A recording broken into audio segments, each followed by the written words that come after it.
What is up? What is happening, everybody? It is Elle here, and welcome to my channel where we talk all things mindset, people pleasing, and setting boundaries so that you can live the life that you want on your own terms.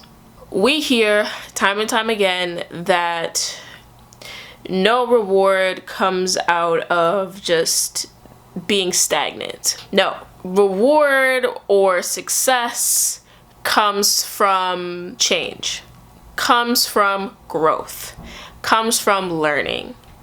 But like, what if you have growing pains though? What do you do then? Well, today we're talking about it. We're talking about what to do when you are afraid, nervous, worried, concerned about change and about the growth that you're going to experience in order for you to see the results that you're looking for. Because the most uncomfortable things usually require you leaving your comfort zone, going through the unknown, and learning what you need to learn in order to get where you're trying to go. And 9 times out of 10, that requires you doing something you've never done before, which can be hella frightening. So then the question is, can we make it more comfortable? Like, if I was comfortable, I wouldn't have an issue with changing and doing new things. And that sounds like a bit of a silly question, but that is essentially what we do. That is essentially what we ask ourselves on a regular basis, because we don't really move until we feel comfortable enough to do so.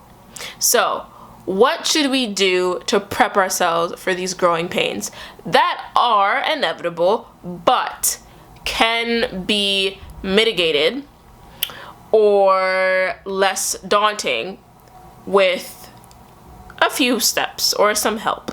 Know the reason why you want to change in the first place, because typically change involves doing something that is less painful, because right now your current state is more painful.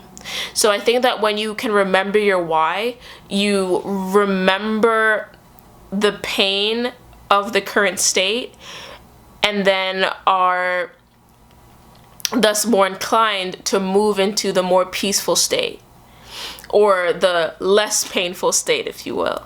So I think remembering your why is always important for being encouraged and feeling motivated to make that change that you know you want to make, right? You wouldn't be making the change if you didn't think it was worth it. So you clearly want to make the change, but it's hard to do that. And I think that remembering your why will like rejuvenate the reason. And I think it's important to remember that this is a habit that you formed, and it's nothing more and it's nothing less.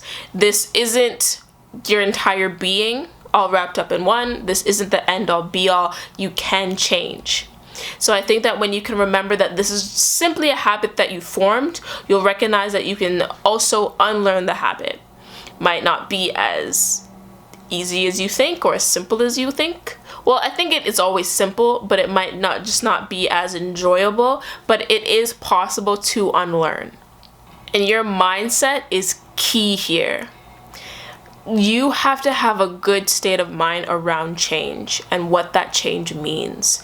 If you are already dreading it before you've even started, it's going to be even harder for you to move forward. But if you're excited, if you're joyful and encouraged, you're going to be more inclined to take action. So really make sure that your mindset is in the right space, is in a healthy and positive space for you to take action. That kind of leads me to my next point of failures. What is your mindset around failing? A lot of the times it's hard to make change because we feel that we're going to fail, and failure might look really scary for a lot of us. Failure is really you moving closer to your goal.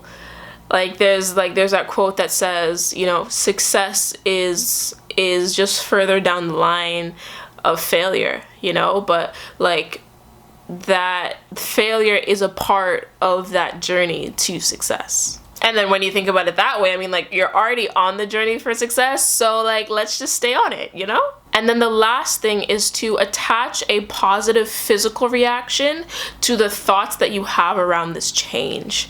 So like jump up and down, get really excited when you think about the change, because again, right, we know that right now our current position is more painful than the position we're moving towards. So when we get excited about the fact that we're leaving the more painful position to move to the less painful position, then what would stop us? Why would we pause for another second? Attaching a positive physical reaction really gets your body on board for the change that you're going to make as well, and makes growing pains more manageable. And that is it, everyone. My tips for how you can overcome growing pains. If you like this video, make sure to give it a thumbs up, and if you want to see more of these videos, make sure to subscribe. Good morning, noon, and night, wherever you are in the world, and I shall talk to you again soon.